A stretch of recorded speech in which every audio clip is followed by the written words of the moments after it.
قرآن میں اسلامی افکار کے سلسلے کو آگے بڑھاتے ہوئے آج ہم ایک بہت ہی بنیادی اور اہم تصور پر بات کرنے والے ہیں، ولایت کا اصول۔ یہ صرف کوئی لفظی بحث نہیں ہے، بلکہ ایک مکمل ورلڈ ویو ہے، ایک نظریہ حیات ہے جو ایک مومن کی پوری زندگی کا رخ متعین کرتا ہے۔ تو آج رمضان کا 26واں دن ہے اور ہماری یہ ساری گفتگو آیت اللہ خامنئی کے رمضان میں دیے گئے 26ویں لیکچر پر مبنی ہے۔ یہ لیکچر ہمیں ولایت کے تصور کو اس کی اصل روح کے ساتھ سمجھنے میں ایک نئی بصیرت دے گا۔ تو آئیے اپنی بات کا آغاز ایک بہت ہی بنیادی، ایک بہت ہی اہم سوال سے کرتے ہیں۔ آخر کسی بھی انسان کی زندگی پر حتمی اختیار یعنی ایبسلیوٹ اتھارٹی کس کی ہونی چاہیے؟ یہی وہ سوال ہے جو آج کی ہماری پوری گفتگو کا مرکز بنے گا۔ تو اس سوال کا جواب دیکھیں اسلام کے ایک بہت ہی مرکزی اصول میں چھپا ہوا ہے، اور وہ ہے الہی ولایت کا اصول۔ اس کا سیدھا سا مطلب یہ ہے کہ ایک مومن پر یہ فرض ہے کہ وہ صرف اور صرف اسی کی اطاعت کرے جسے خدا نے اس کے لیے مقرر کیا ہے، یعنی جو خدا کا ولی ہو۔ اور یہ بات سمجھنا بہت ضروری ہے کہ یہ اطاعت صرف نماز روزے جیسی عبادات تک محدود نہیں، بلکہ ایک مسلمان کو اپنے ہر معاملے میں، چاہے وہ سماجی ہو، سیاسی ہو، معاشی ہو، غرض زندگی کے ہر شعبے میں صرف اللہ کے ولی یعنی خدائی طور پر مقرر کردہ سرپرست کی ہی پیروی کرنی چاہیے۔ اب ہر چیز کا ایک متضاد ہوتا ہے، ایک اپوزٹ ہوتا ہے، تو الہی ولایت کے بالکل مقابلے میں جو چیز کھڑی ہے اسے کہتے ہیں طاغوت کی ولایت۔ یہ خدا کی طرف سے نہ ہونے والی سرپرستی کی ہر شکل ہے، چاہے وہ کوئی ظالم حکمران ہو، کوئی گمراہ کن نظریہ ہو، یا کوئی بھی ایسی طاقت جو انسان کو خدا سے دور کر دے۔ تو سوال یہ پیدا ہوتا ہے کہ یہ طاغوت ہے کیا چیز؟ یہ لفظ نکلا ہے طغیان سے، جس کا مطلب ہے حد سے گزر جانا، سرکشی کرنا۔ تو طاغوت صرف کوئی بت نہیں ہے، بلکہ یہ ہر وہ قوت ہے جو انسان کو اس کے اصل مقصد یعنی روحانی کمال کی طرف بڑھنے سے روکتی ہے۔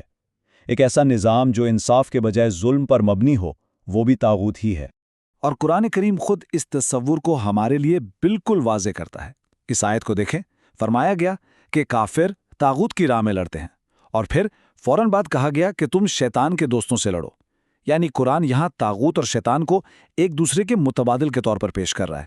اس کا مطلب صاف ہے کہ طاغوت کی پیروی کرنا دراصل شیطان ہی کی پیروی کرنا ہے۔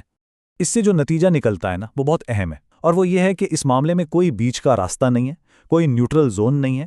یا تو انسان اللہ کی ولایت میں ہے، یا پھر جیسے ہی وہ اس دائرے سے باہر قدم رکھتا ہے وہ خود بخود شیطان کی ولایت میں داخل ہو جاتا ہے۔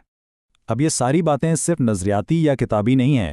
تاریخ ہمیں بتاتی ہے کہ جب اس اصول کو نظر انداز کیا جاتا ہے تو اس کے نتائج کتنے سنگین ہوتے ہیں۔ آئیے اس کو سمجھنے کے لیے تاریخ کے ایک واقعے کی طرف چلتے ہیں، کوفہ کا واقعہ۔ یہ ایک ایسی کیس اسٹڈی ہے جو دکھاتی ہے کہ جب ایک قوم ان دونوں راستوں کے درمیان شک کا شکار ہو جائے تو اس کا انجام کیا ہوتا ہے۔ ذرا اس منظر کو اپنے ذہن میں لائیے۔ کوفہ کی بھری ہوئی مسجد، ہزاروں کا مجمع، اور ایک شخص جس کا چہرہ نقاب میں چھپا ہے اندر داخل ہوتا ہے۔ وہ سیدھا ممبر پر جا کر بیٹھ جاتا ہے اور بس خاموشی سے سب کو دیکھتا رہتا ہے۔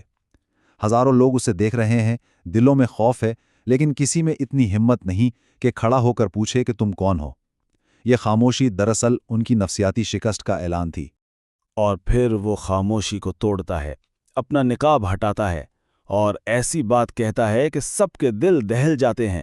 وہ گرج کر کہتا ہے، اے اہل کوفہ، میں تمہارے جسموں پر ایسے سر دیکھ رہا ہوں جو کٹنے کے لیے بالکل تیار ہو چکے ہیں۔ یہ صرف ایک دھمکی نہیں تھی، یہ نفسیاتی جنگ کا ایک کاری وار تھا۔ سوچنے کی بات ہے، ہزاروں لوگ اور ایک شخص، لیکن اس ایک جملے نے اپنا کام کر دیا۔ اہل کوفہ نے ہتھیار ڈال دیے، انہوں نے اس کی حاکمیت کو قبول کر لیا۔ یہ ایک مکمل نفسیاتی شکست تھی، جہاں انہوں نے اللہ کی ولایت کے بجائے طاغوت کی ولایت کو چن لیا۔ اب یہ جو کوفہ میں ہوا یہ کوئی اتفاق نہیں تھا، یہ ایک بڑے الہی قانون کی ایک مثال ہے جسے ہم قانون تخلیق یا سنت تاریخ بھی کہہ سکتے ہیں۔ مطلب یہ کہ تاریخ میں بھی کچھ ایسے اٹل قوانین کام کرتے ہیں جو کبھی نہیں بدلتے، بالکل سائنس کے قوانین کی طرح۔ اور یہ قانون کیا ہے؟ قرآن ہمیں خود بتاتا ہے۔ فرمایا گیا کہ جو شخص ہدایت واضح ہو جانے کے بعد بھی رسول کی مخالفت کرتا ہے تو ہم اسے اسی راستے پر چھوڑ دیتے ہیں جس پر وہ خود چلنا چاہتا ہے، اور اس کا انجام جہنم ہے۔ یعنی اس آیت کا مطلب کیا ہے؟ مطلب یہ ہے کہ اللہ کی یہ سنت ہے، یہ اس کا طریقہ ہے کہ جب کوئی قوم، کوئی معاشرہ